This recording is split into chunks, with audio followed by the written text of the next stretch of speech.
A Big Ten East showdown. Nobody wins just one in the third Saturday in October rivalry, and a couple of teams with an opportunity for bounce backs.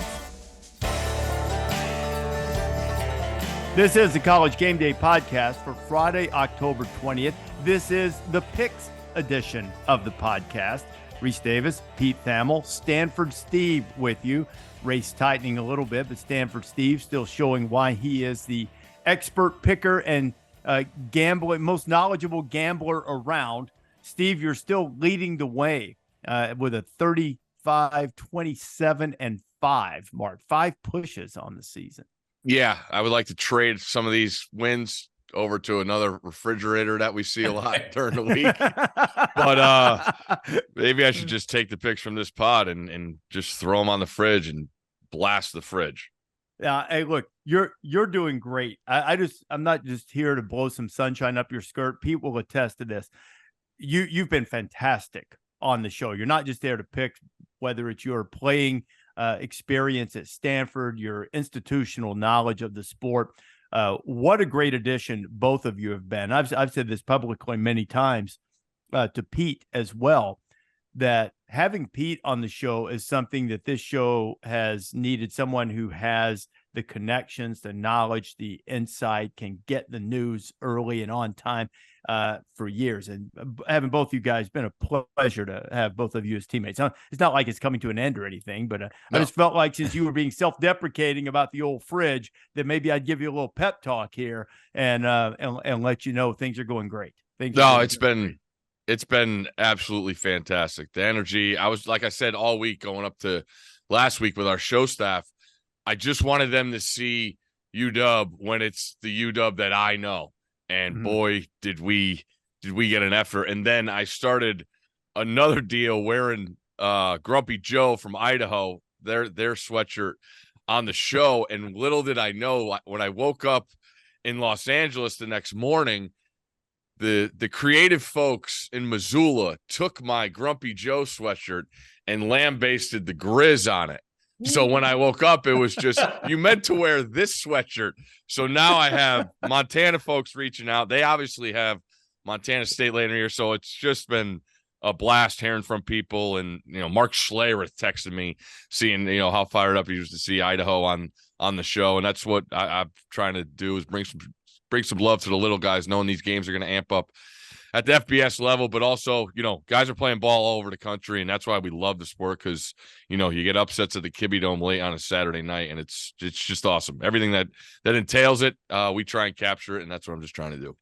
That's what we try to do here too, Pete. Pete and I probably had a lot of people on the Wednesday podcast going, why are those guys talking about billboards in Mobile, Alabama, between Southern Mississippi and South Alabama? But that one was ugly. Yeah, just a little touch, right, Petey? Oh yeah. Like, there's two kinds of college football fans. You either know what the Kibbie Dome is or you don't. Yeah. And I would think a majority of our listeners know what the Kibbie Dome is, and that's the way we like it. That's right. Weekend Preview is brought to you by Eckrich Smoked Sausage. Psst. The secret to game-winning days this college football season, or winning game days, as we use Mr. Tongue, Mr. Lips, and Mr. Eyes to read properly. The secret to game-winning days. Wait, let's do it again. The secret to winning game days this college football season is Eckrich Smoked Sausage. Visit Eckrich.com for dozens of simple, mouth-watering recipes to elevate your next tailgate, and it is way easier to get to those recipes than it is, apparently, to read that promo. There you go, which calls to mind before we start the picks. I hope I don't get in trouble for sharing this, but I think it was a Clemson-Florida State game. Did McDonough do Clemson-Florida State? I think he did. Who remembers now? I'm pretty sure it was that game. He did, yes. He did, okay. So at some point they do the Aflac trivia question, right? Mm-hmm. And Sean says, I guess they're telling him in his ear, you got to say Aflac, or you didn't say Aflac, or we didn't hear you say Aflac, or whatever. And Sean says, at this point, any college football fan should know that Aflac sponsors the trivia question. Who wouldn't know that? Aflac, Aflac, Aflac. You're good enough now? It was like vintage McDonough. That's why he's brilliant and why we love him. Yep. He had the line of the year with the Clemson kicker in that game. Because it was a storybook ending. The kid had been off the team and he'd been out going to Wall Street and they brought him back. And he's, Sean McDonough setting up the Hollywood ending. And then the kid shanks the kick while they're like showing his mom. And he's like, well, the writers are on strike. It was like perfect. I was like, that's why he's the best. He is spectacular in the moment. His ability to capture that and get off the right one-liner and timing and bringing and telling stories in a concise fashion, yet not taking away from his analyst. Although that's probably, after I said that, that's Jay Billis on line one begging to differ. But at any rate, I've got such great regard for him. But that cracked me up, and me screwing up the Eckridge read right there multiple times brought that to mind. So that now ensures that there's no way Taylor is going to cut that out. And I apologize to the good people at Eckridge. They deliver a fine sausage product, and we're pleased to have them as a sponsor on the podcast. And it's the first time I've messed up. And if that becomes a problem for you, let me read it this way. Weekend Preview is brought to you by Eckridge Smoked Sausage. Psst, the secret to winning game days this college football season is Eckridge Smoked Sausage. Visit Eckridge.com for dozens of simple, mouth-watering recipes to elevate your next tailgate. There we go. Let's try to elevate some picks now, shall we? So, Taylor, you lead the way and take us through the list, and let's make some prognostications and give the people some winners. Alrighty, it is the race for the ribeye week 8. The stakes are stakes. The week 7 results. Rece and Pete, you guys killed it. 5-3-1, both you, and Steve, a downturn there, 3-5-1. Steve still is 8 games over 500. Rece 1 game over 500, and Pete little bit distance off of that 500 mark, but that's okay. Today's the day that we get back on track here. Let's get right into it. We're going to do these chronologically. Penn State at Ohio State. That'll be at noon Eastern time. Ohio State, a 4-point favorite. Let's go Rece, Steve, and then Pete. We spent a great deal of time Wednesday talking about this game, its significance in the Big Ten East race, its significance in the college football playoff race, and its significance to Penn State getting to that elite status by winning a game like this. They're 1-8 against Ohio State under James Franklin.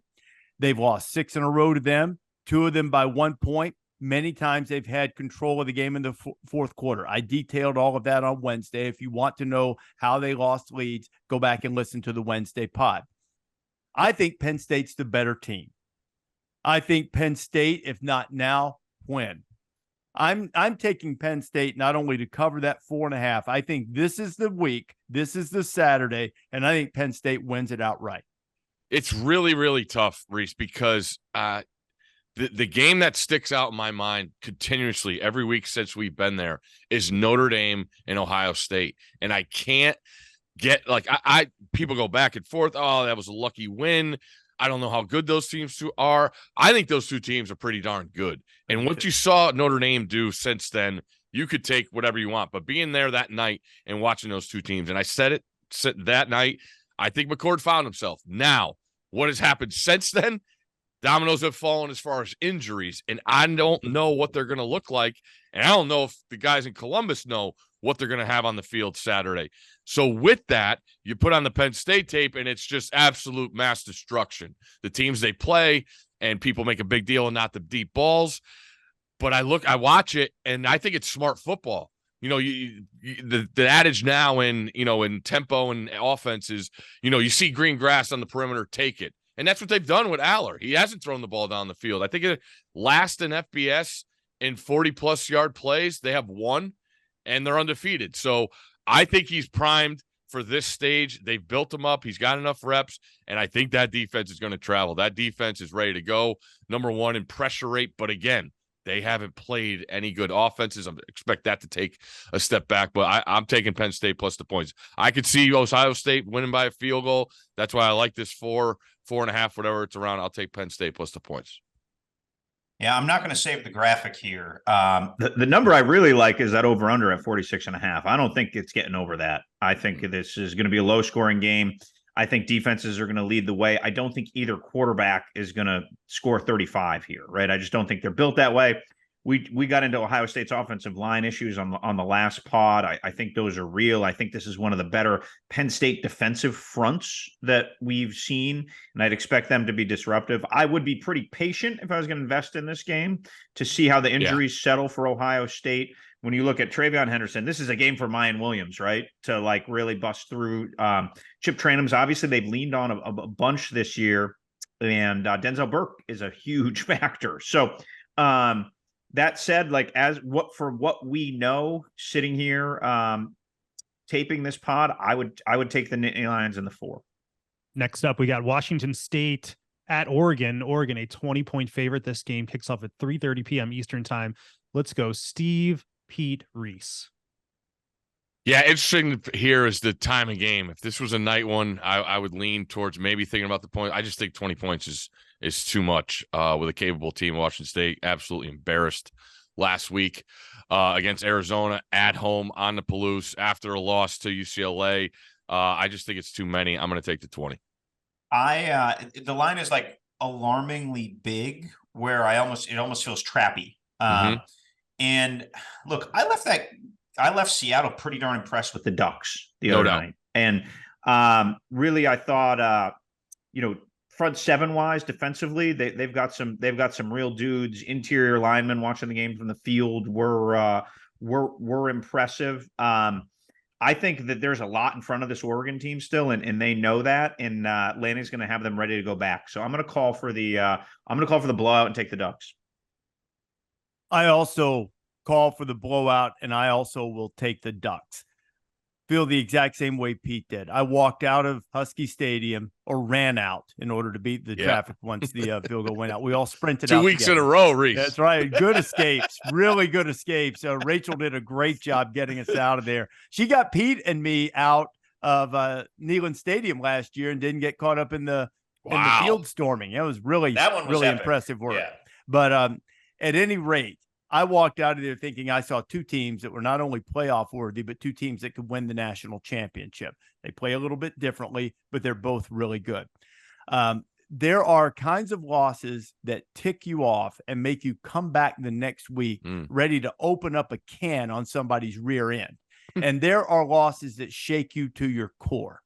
I think Washington State had one that would shake you to your core, and I think Oregon had one that ticked them off. I think Oregon lays the wood. And I've been a guy who I think Washington State's a pretty good team. They're catching them at a bad time, not only for them, with maybe the confidence shaking a little bit after Arizona crushed them the way they did, but they're catching Oregon at a bad time too. So I'll lay the 3 touchdowns and go with the Ducks. Fascinating one here. Minnesota at Iowa. Iowa, 3.5-point favorite. America in love with this total here, 32.5. Let's hear what you guys have to say. Pete, Rece, and then Steve. So Iowa obviously lost Eric All. It's second best, but still very good tight end. They lost their best tight end, Luke Lachey, back in September. They've lost their quarterback, Cade McNamara. They have the country's 3rd worst passing offense, behind, I believe, Navy and Air Force. I think Army is ahead of them right now. And they are 3.5-point favorites against Minnesota. Prior to investing, I would wait for an update on Darius Taylor. The Big Ten now does injury reports, so you'll know 2 hours before the game whether the Big Ten's leading rusher is going to play in this game. I would think that is the most significant injury, singularly towards impacting a result, that will come up this week. Minnesota's coming off a bye. I would think there's a fairly good chance he would play, just considering the amount of time he's had off. He missed 2 games heading into the bye. That said, I'm going to take the Gophers. If Taylor's there, it obviously gives them a bump. This is a game that PJ Fleck has not won. He's done a lot at Minnesota.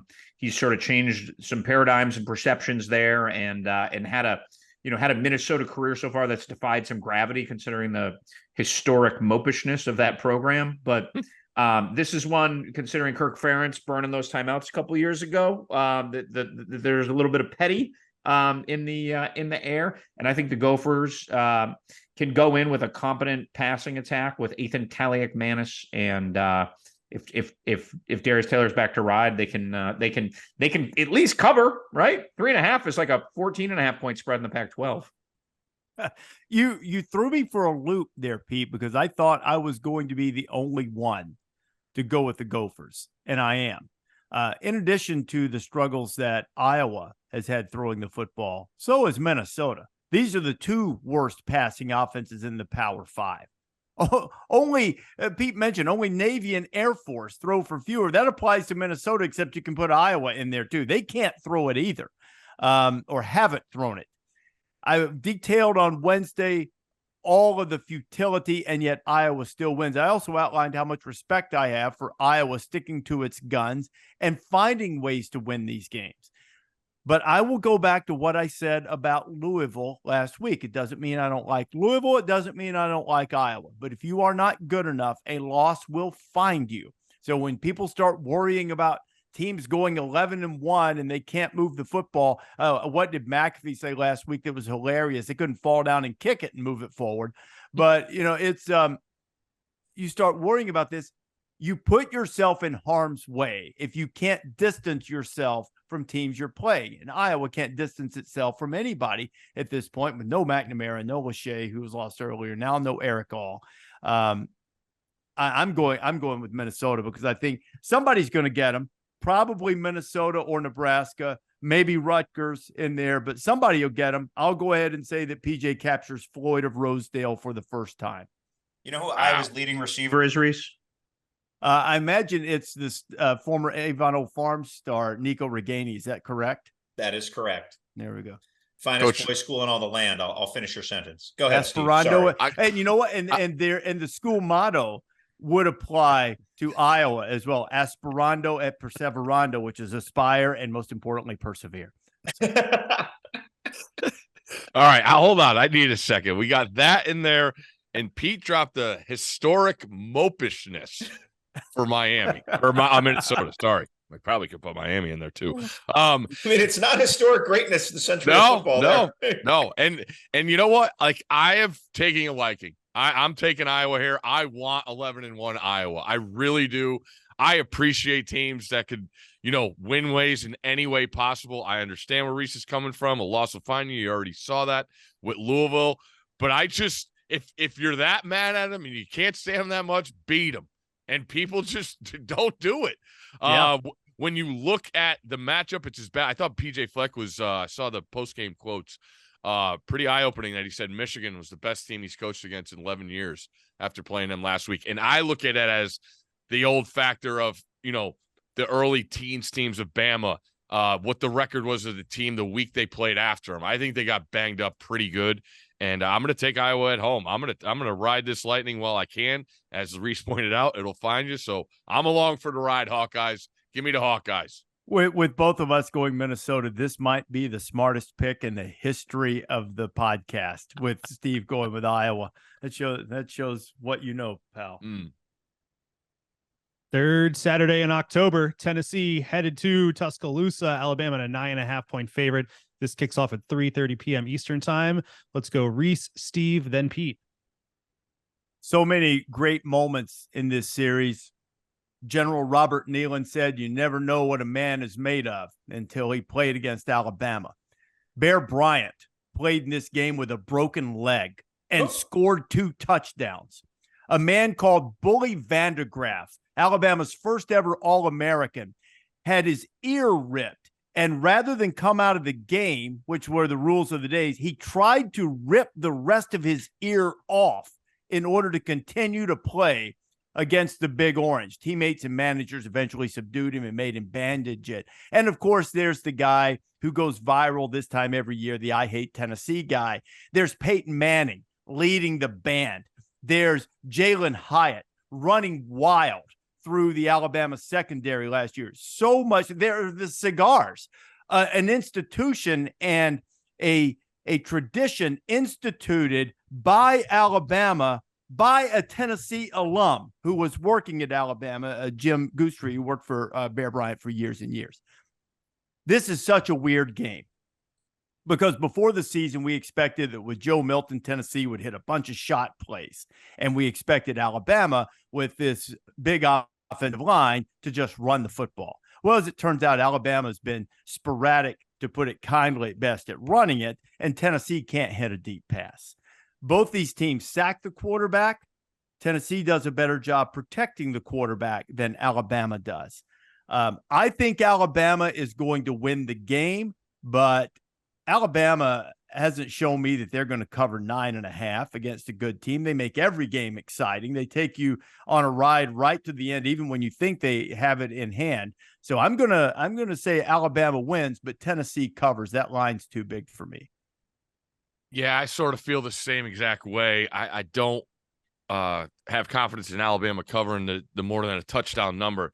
The problem is what I've seen with Tennessee, and when you go back and look, they got swallowed up in the swamp in a hostile environment. Last week, Joe Milton tried giving A&M that game as much as he could, and I am really, really liking the defense for Alabama. I mean, the chaos they cause, especially in a home atmosphere. You saw Ole Miss deal with it.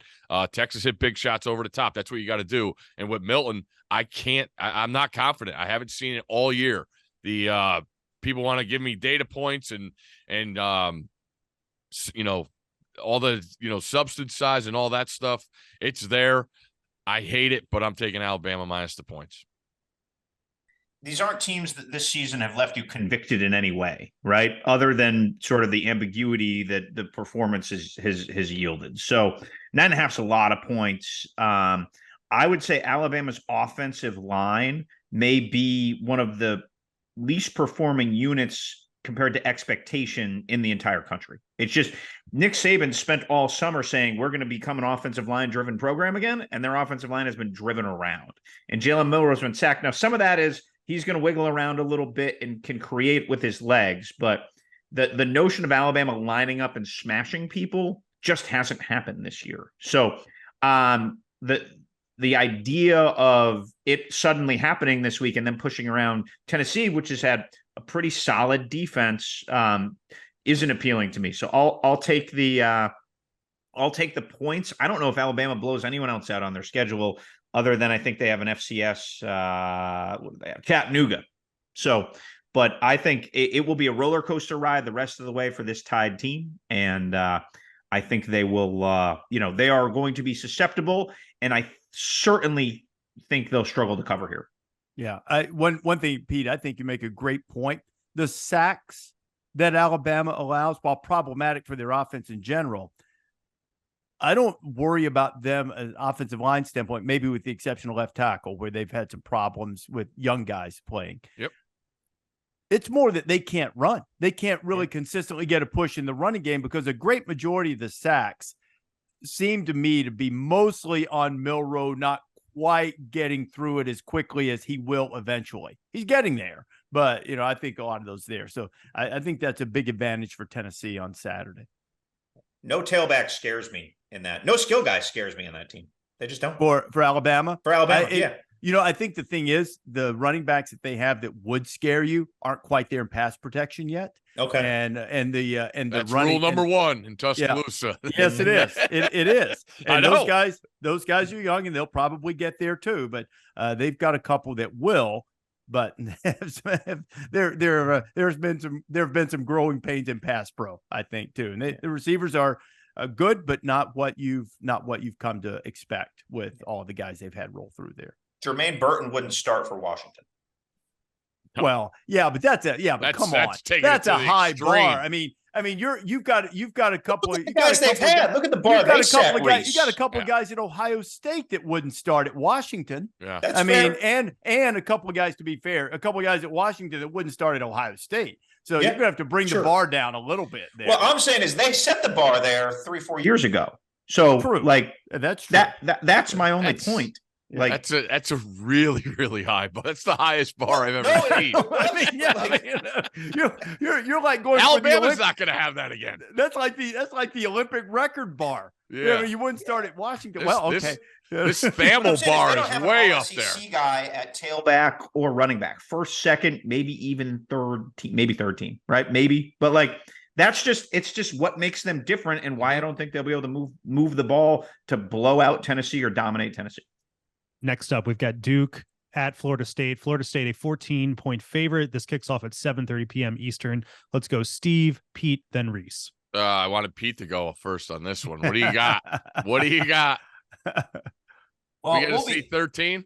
We'll be updating Riley Leonard's status on game day on Saturday. I just think if you look at the original timeline of the injury compared to now, I would say it's probably be a surprise if he plays this week. It would be a pretty darn speedy recovery from a high ankle 3 weeks in, right? Like that's just as high ankles go, everything would have to go right. So I think the fact that he didn't run at all in pregame warmups last week is a little indicator into how far he has to go. I'm not saying it's impossible, and I think we'll know more by the end, but I would wait until late in the day if I were investing in this game, but counting on him taping this podcast midweek like we are, I don't think that just doesn't seem, injury math wise, no inside information, doesn't seem to make a lot of sense.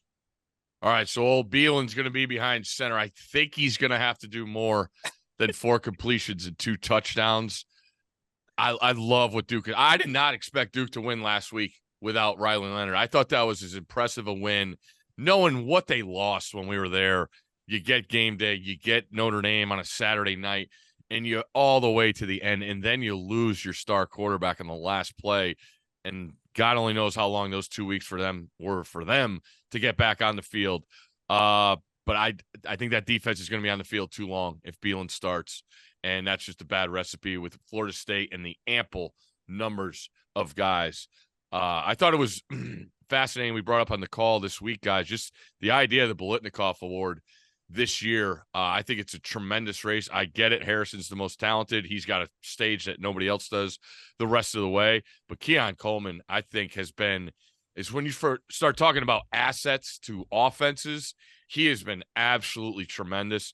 I think that offense, wears out. The balance of it, too, is what's really eye-opening to me as you look at what Florida State does, 6-0, now trying to get to 7-0. So I don't love laying double digits anytime, but I'll do it here with Florida State.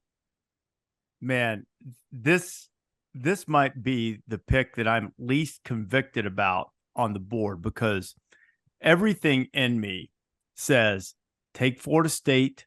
I'm really high on Florida State, as everybody knows here, and lay the points.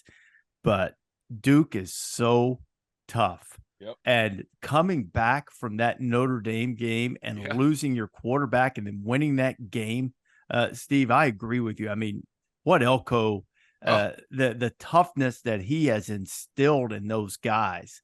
They've won 4 games by 20 points and giving up less than 10. They lead the ACC in yards per attempt rushing, and you can run on Florida State a little bit. But I wonder if Florida State doesn't believe you can throw on them at all, they're going to sell out to stop the run. And if they do, and I'm sort of assuming that Riley doesn't play, the whole dynamic shifts if he's able to. Correct. And he's also got to be healthy, because if Riley Leonard can play, but he can't run, then it's not really the same thing. So Duke's never beaten Florida State, typically a blowout. I know the difference in the histories of the two. I want to take Duke in the points, but I can't do it. I mean, their defense is terrific. Their running game is terrific. But with Riley Leonard out or presumably less than 100% and no real data to support a threat in the passing game from Beelan, I'm gonna take Florida State and lay the points. Well, since I'm like 19 games behind everybody, this seems like an opportunity with 14 points and the country's number 8 pass defense, number 2 pass efficiency defense, number 4 scoring defense to maybe say, okay, Duke can go figure out a way to score 2 touchdowns and they're not going to give up over 30, right? That's what has to happen here. Like Kevin Johns is going to figure out how to move the ball like they did with Henry Beelan last week, even though there were not a lot of completions. They figured out against, by the way, a very good NC State defense, right? Mm-hmm. That's not a bunch of walkovers, Peyton Wilson and those guys. They found out a way to move the ball. I think Elko's going to be creative enough and Tyler Santucci creative enough to get off the field on some third downs. And, you need to hope, in my case here, taking Duke in this, that if it's not Riley Leonard, the Seminoles probably don't have this game circled on their calendar, right? Like, it's just when you look at the grand kaleidoscope of Florida State's season and opportunity, Duke is, just somebody they got to brush past. Not they're not going to be dialed in like they were for other games. So I'll take the two tutties in the Fighting Elkos, and just based off pure performance, and nobody scored on them this year yet. We got a fun one here. Georgia State at Louisiana. Louisiana, a 2.5-point favorite. This kicks off at 8 p.m. Eastern. Let's start with Pete, then go Rece and Steve. So I will stand on the table and say I was the only one who got Georgia State right last week. So they were at home, and I am not going to get back on the Sean Elliott bandwagon. By the way, Steve should always be obligated to pick an O-lineman coached team. I feel like that has to be like a little bit like contractually from his background as a tight end and how much he pays attention to O-line play. But I tell you what, I've loved what Mike Desmo's done at Louisiana this year. They have the country's second leading rushing offense per carry. They have been solid and salty at every turn. So I'm going to take the Raging Cajuns, give a little spice. I love what you mentioned, what Coach Des has done at Louisiana, because that's one of those fringe programs, right? You saw Napier take it to the highest level they can get to. And you always wonder, well, was it the coach? Was it the players? And, a lot of times those guys have a culture, and then it's instilled, and then, you're able to ride that like lightning and momentum. And he's done a great job in a place where it's on that level, right? Portal. Where are we going? Oh, that's a good team. Let's go take all their good players. And Louisiana's been there forever. I just love what Georgia State brings to the table. They beat me last week. I'm not going against them again. I'll take Georgia State. I'm going to go with Desmo and the Raging Cajuns. Got a dual threat quarterback again, much like what Levi Lewis, right, was the guy that Billy had down there. Oh yeah, Eli Mitchell. So he started was for about 11 seasons. Yeah, he was there forever. And they've got a guy in Zion Chris now who throw it a little bit. He can run the football. This probably swings on home game for me. Georgia State beat me last week, and they may do it again, but I'm going to take Louisiana. Big one out west, Utah at USC. USC, a 6.5-point favorite. This kicks off at 8 p.m. Eastern. We'll start with Rece, then go Steve and Pete. Had a guy tell me who's close to the Utah program that he felt like not a part of a guy who's covered the Utah program for a long time, that they feel really confident about the way Morgan Scalley can scheme against Lincoln Riley. I don't like the spot for Utah with USC being up against it, coming off an embarrassing game. Caleb Williams with uncharacteristic 3 turnovers. The one thing that does give me pause is obviously maybe Utah does an even exaggerated version of what Notre Dame did in terms of getting pressure on Caleb Williams. We even saw Arizona do a good job of, making life difficult and chasing him out of the pocket. And Utah's probably, as we saw a couple times last year, better suited to deal with it when he does, if anybody's suited to deal with it when that guy starts running around and creating. Utah has some trouble scoring. The one thing USC's defense has done well is get to the quarterback, create some negative plays, but they give up a bunch. This is sort of a hold your nose and do it, but I'm gonna go with fight on. I'm gonna say back against the wall, home game, which we saw Utah maybe not play its best game when it went to Southern California last year and played against UCLA in the Rose Bowl Stadium for that game. So I'm gonna say USC wins. I'm gonna say they win it by a touchdown and they keep their hope alive for at least another week or two. If USC they're all the way down to 18. If they were to lose this game, you think they're out of the top 25, Rece? Depends on how they lose it. Okay. If they lose, they look like close, they did last week, for sure. If they look like they did last week, probably so. Yeah. Yeah, because like I said all offseason, I wasn't judging SC until they went to Notre Dame, and now you look at that schedule right between the eyes, and it is a gauntlet. You got Washington coming to town after this. You got a trip to Cal. That's always tricky. You got to go to Oregon. You still got UCLA. Like, this is a must for them, but I can't do it. I can't lay the 6.5. Utah's not going to come in afraid of anything. They're going to stand in and line up and go right at SC. You mentioned SC being able to get to the quarterback. What Utah could do, I believe, is get the ball quickly out of the quarterback's hands, no matter who it is, and use the quarterback in the run game, which would be an asset that SC I don't think would like very much. So I'm really, really fascinated where SC goes from here. Really, I think it's a major story with Caleb saying that he has a circle of teams that he would only go to in the draft, and he's going to come back possibly. Why is he going to come back for this? Possibly go 8-4? Like, I don't understand that. So I'm going to take – I don't doubt SC they can win the game, but I'm going to take those 6.5 points.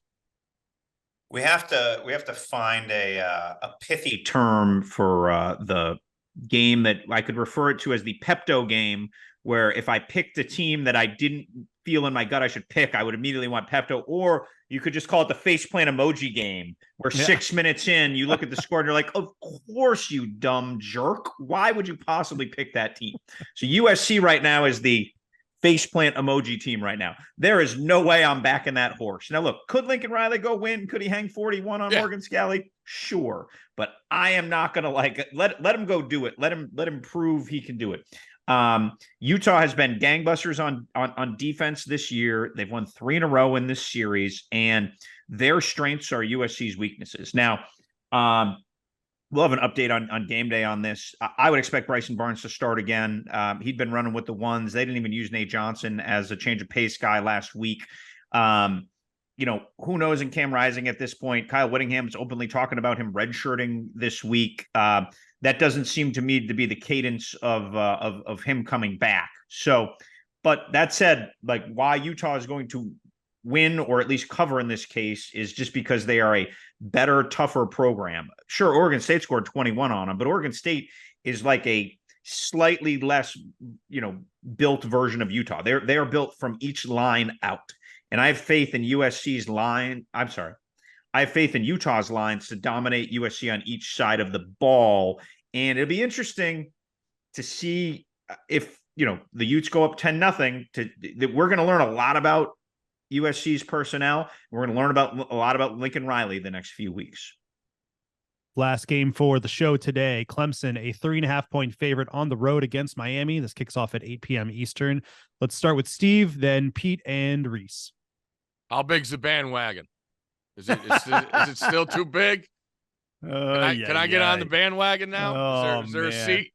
I mean, what don't you have in this matchup between these two head coaches, the position they're in, the position one of them's trying to get himself in, and just Miami just trying to get up off the deck. We talked about it last week on this show. I really thought Miami had an opportunity to find themselves in that's what you wanted after a debacle of the Georgia Tech game, national stage. And I thought that was more about Carolina making plays. Miami did make some crucial mistakes in the second half, but we talked about Carolina on the other side, and I was happy for them to take, you always want to, when you get that stage, the objective is to play well and good things happen. And Carolina did that. So Miami, I don't know what this is going to be. I would imagine it's going to be a Clemson home game. It feels like this is the game we've seen the least amount of times in Miami, right? I feel like I can remember Clemson going to Miami only a handful of times. So I expect that to be a home game for Clemson. I don't feel great about it, but I'll take the road team and give the points with Clemson. The most interesting reverberation of that Georgia Tech debacle for Miami was this unbelievably fascinating stat emerged. They are 0-5 in ACC home games since Mario Cristobal got there. Wow. That's like gobsmacking. So if you're going to tell me that first win is going to be against Clemson, I don't think so. Great point by Steve. Like, if you want to recruit against Miami, get the TV cut-ups of this game when they go to the blimp shot, because it ain't going to be Miami orange in the stands. I'll tell you that right now. So I am going to be a skeptic of Miami until they prove me different, and I don't think this is where they end the home schneid. So I will take Clemson in the points and dare Miami to prove me wrong. To Steve's point, I think the last time Clemson was there was in 2015, and they won 58-0. It's like a noon kickoff. Yeah, it was bad. Yeah. and that was a Clemson team on its way to the national championship game. Al Golden. Yeah. Yes. Yeah. Yep. And that was kind of that for the Hurricanes and that era of them. This is certainly not that Clemson team. I really think a lot of Dabo personally. Certainly have great respect for him as a coach, and I have no idea why he says the things he does from time to time, like the bandwagon, need to get some people off the bandwagon they don't believe. Why do you care about that? Let's get a first down. Let's see if we can get a first down.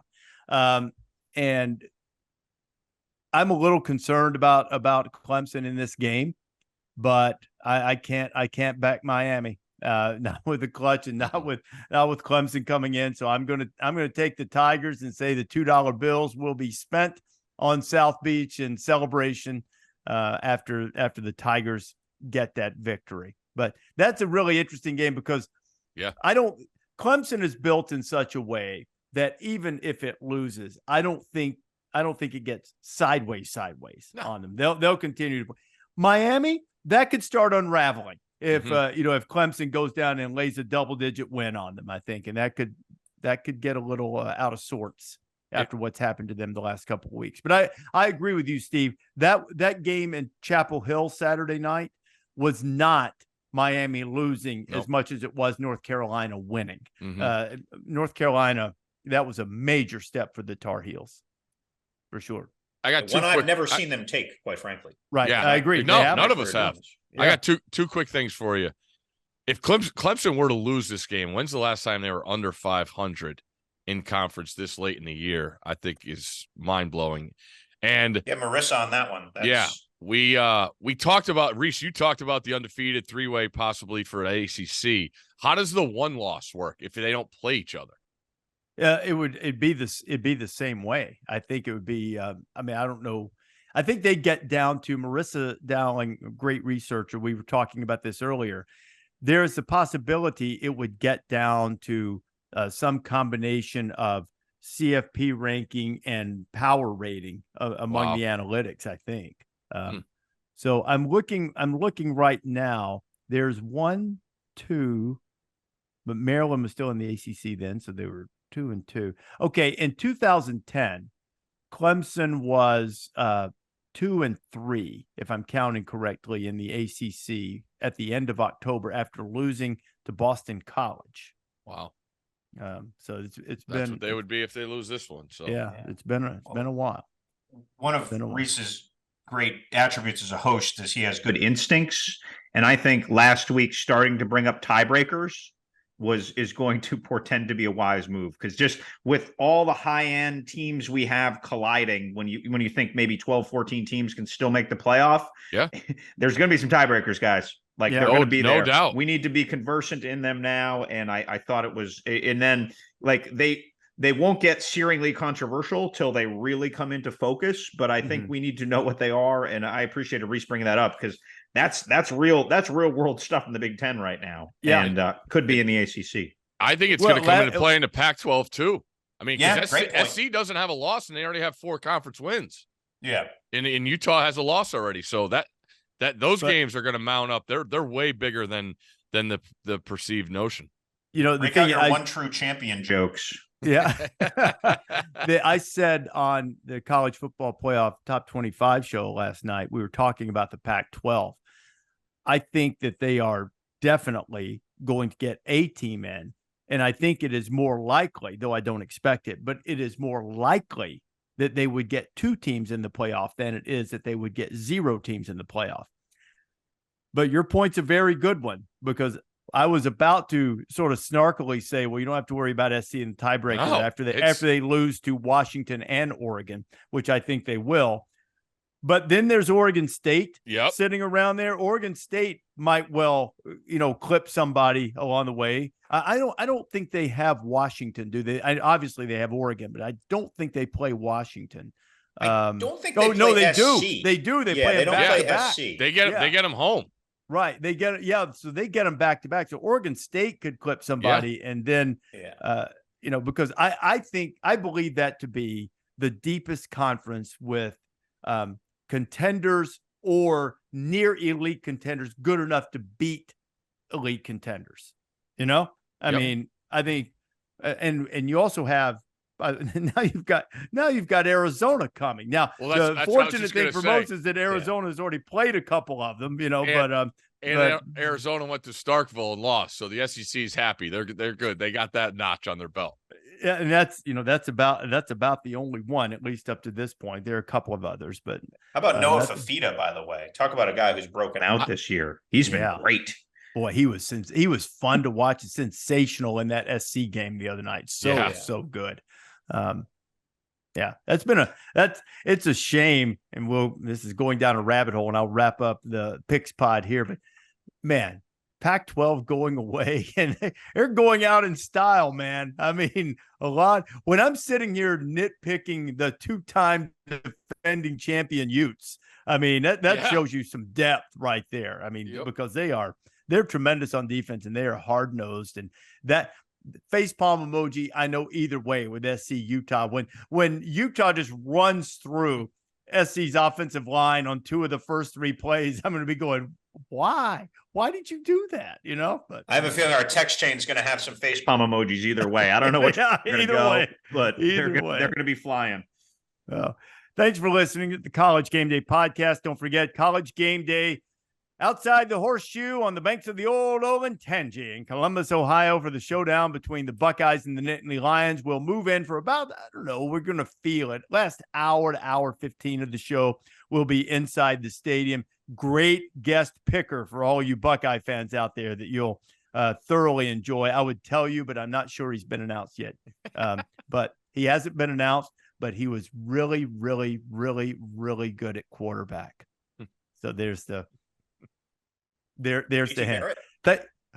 Maybe could be. He's coaching with the Lions, so I don't think they're off. There are a lot of guys that would fit that description. One pretty prominent. People can put things together. Thanks for listening. Hope you will subscribe to the College Game Day podcast. Good luck with your picks this week.